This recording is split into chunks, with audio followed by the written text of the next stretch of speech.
ये कहानी सिर्फ एक व्यक्ति की नहीं है, ये कहानी है एक क्रांति की, एक विचार की और करोड़ों दबे कुचले लोगों की रूह की आवाज की, जिसे किसी ने पहली बार दुनिया के सामने बोलना सिखाया।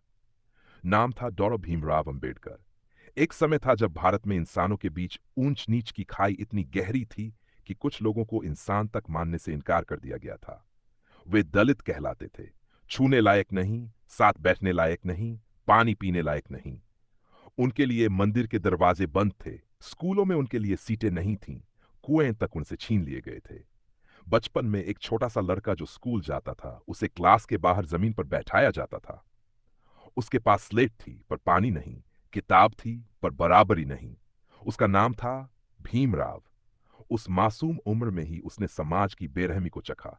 जब स्कूल में कोई अध्यापक उसे छूने से डरता था और पानी पिलाने के लिए लकड़ी की छड़ी से दूर से लोटा पकड़ आता था, वह समझ गया था यह सिर्फ उसका नहीं बल्कि करोड़ों लोगों का दर्द है। लेकिन यहीं से उसकी आग जल उठी थी। भीमराव ने तय कर लिया, अगर यह समाज मुझे इंसान नहीं मानता तो मैं खुद को इतना काबिल बना दूंगा कि पूरा समाज मेरी बात सुने। और फिर शुरू हुआ वह संघर्ष जो दुनिया के सबसे बड़े दलित आंदोलन की नींव बना। वो पढ़ा, दिन रात बिना थके। मुश्किलें आईं, आर्थिक, सामाजिक, मानसिक, लेकिन वह झुका नहीं। विदेश गया, कोलंबिया यूनिवर्सिटी और लंदन स्कूल ऑफ इकोनॉमिक्स से पढ़ाई की। वह भारत का पहला दलित था जिसने डॉक्टरेट की डिग्री ली।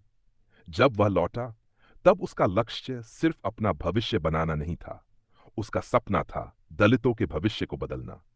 भीमराव अंबेडकर ने दलितों को समझाया कि उनकी सबसे बड़ी दुश्मन है गुलामी की मानसिकता। उन्होंने कहा, जितनी चोटें समाज ने तुम्हें दी है, उससे भी गहरी चोट तुम्हारे अंदर बैठी हीन भावना ने दी है। तुम खुद को कमजोर मानते हो, इसलिए लोग तुम्हें कुचलते हैं। इसलिए उन्होंने सबसे पहले शिक्षा को हथियार बनाया। उन्होंने दलितों से कहा, शिक्षित बनो, संगठित रहो और संघर्ष करो। यही उनका मंत्र था और यही था उनके आंदोलन का आधार। उन्होंने अखबार निकाले, संगठन बनाए, बहिष्कृत भारत, मूक नायक जैसी पत्रिकाओं से उन्होंने पूरे देश में चेतना की चिंगारी फैलाई। उन्होंने दलितों को आवाज दी और सबसे पहले उन्हें आत्मसम्मान का महत्व समझाया। एक बार का किस्सा है, जब वे महार में पानी के तालाब पर पहुंचे, हजारों दलितों के साथ। उस तालाब से सवर्ण पानी पीते थे पर दलितों को मना था। अंबेडकर ने वहीं खड़े होकर कहा, आज से ये पानी तुम्हारा भी है जैसे उनका है। ये धरती, ये जल, ये हवा सब तुम्हारे बराबर का अधिकार है। फिर उन्होंने खुद पानी पिया और हजारों दलितों को भी पिलाया। ये सिर्फ पानी पीना नहीं था, ये उस सदियों पुरानी व्यवस्था के मुंह पर तमाचा था जो दलितों को इंसान नहीं मानती थी। फिर आया खार आंदोलन, जहां दलितों को मंदिरों में जाने से रोका जाता था। डॉक्टर अंबेडकर ने कहा, अगर भगवान भी जाति पूछता है तो मुझे ऐसा भगवान नहीं चाहिए। उन्होंने सार्वजनिक मंदिर प्रवेश आंदोलन शुरू किया। जहां जहां रोका गया वहीं धरना दिया, भाषण दिया, लोगों को जगाया। उन्होंने सिर्फ विरोध नहीं किया, उन्होंने दलितों को खुद से प्यार करना सिखाया। उन्हें अपनी हालत पर शर्मिंदा होने से रोककर गर्व करना सिखाया। जब भारत का संविधान बनने लगा, तब सभी नेताओं की नजरें अंबेडकर पर गई। गांधी जी ने भी माना कि इस देश में न्याय का सबसे बड़ा प्रतीक अगर कोई है तो वह अंबेडकर है।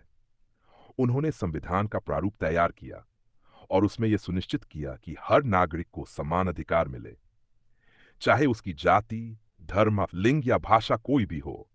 उन्होंने अस्पृश्यता को संविधान में अपराध घोषित कराया। उन्होंने अनुसूचित जातियों और जनजातियों के लिए आरक्षण की व्यवस्था करवाई ताकि सदियों से जो अन्याय हुआ है उसकी भरपाई हो सके। यह सिर्फ कानूनी काम नहीं था, यह एक ऐतिहासिक क्रांति थी। लेकिन संघर्ष यहीं खत्म नहीं हुआ। डॉज अंबेडकर ने देखा कि केवल कानून से बदलाव नहीं आएगा। जब तक धर्म का जहर समाज में है, जाति जीवित रहेगी। उन्होंने समझाया कि हिंदू धर्म की व्यवस्था ही जाति आधारित है। उन्होंने कहा, अगर मैं हिंदू रहूंगा तो मैं हमेशा दलित रहूंगा, इसलिए मैं धर्म बदलूंगा, लेकिन सोच समझकर। और फिर 56 में लाखों अनुयायियों के साथ उन्होंने बौद्ध धर्म स्वीकार किया। उन्होंने कहा, बुद्ध का धर्म समाहकाता है, मानवता सिखाता है, इसलिए आज से मैं बौद्ध हूं। यह धर्म परिवर्तन नहीं था, यह आत्मा की आजादी थी, यह चेतना का विस्फोट था। और आज जब हम पीछे मुड़कर देखते हैं तो पाते हैं कि एक अकेले इंसान ने करोड़ों की जिंदगियां बदल दी। अगर आज कोई दलित बच्चा डॉक्टर बनता है तो उसमें बाबा साहब की परछाई होती है। अगर कोई दलित लड़की कलेक्टर की कुर्सी तक पहुंचती है तो उसमें अंबेडकर का सपना मुस्कुराता है। अगर कोई गांव में दलित बच्चा किताब लेकर स्कूल जाता है तो वह उस कलम की जीत है जो अंबेडकर ने थामी थी। आज अंबेडकर सिर्फ एक नाम नहीं, एक आंदोलन है। वो हमारे संविधान में है। वो हर उस इंसान की आंख में है जो कहता है, मैं झुकूंगा नहीं। वो हर हाथ में है जो अपने हक के लिए उठता है। वो हर दिल में है जो बराबरी चाहता है। उन्होंने सिखाया कि गुलामी सिर्फ बेड़ियों से नहीं होती, सोच से होती है। और आजादी सिर्फ सत्ता से नहीं, आत्मसम्मान से मिलती है। डॉक्टर अंबेडकर ने दलितों को उठाया नहीं, उन्हें उड़ने की ताकत दी।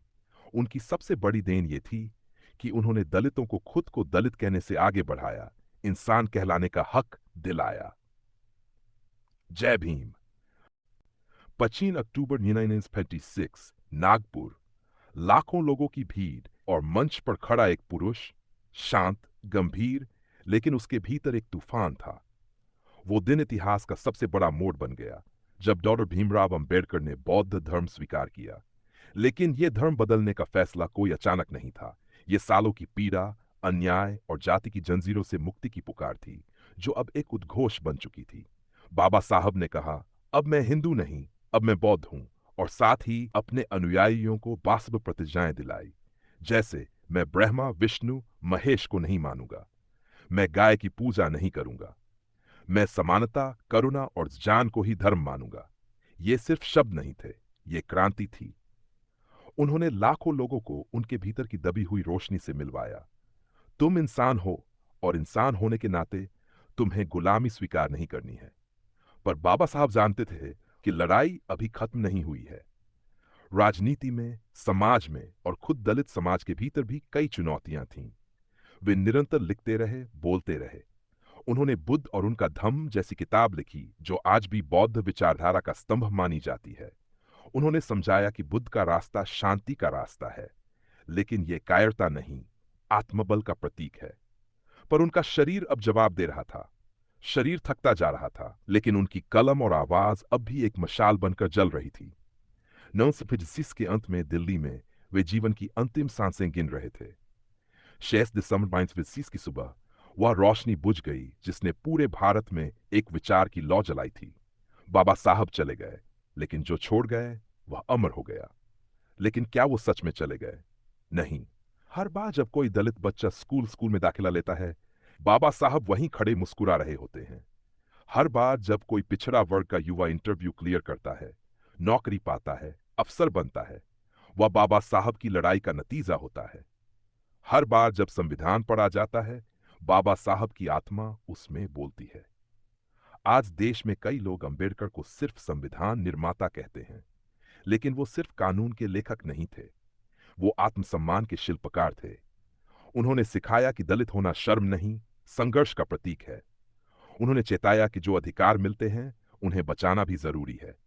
जो जाति से जूझना भूल जाता है वो फिर उसी जाति में गिर जाता है।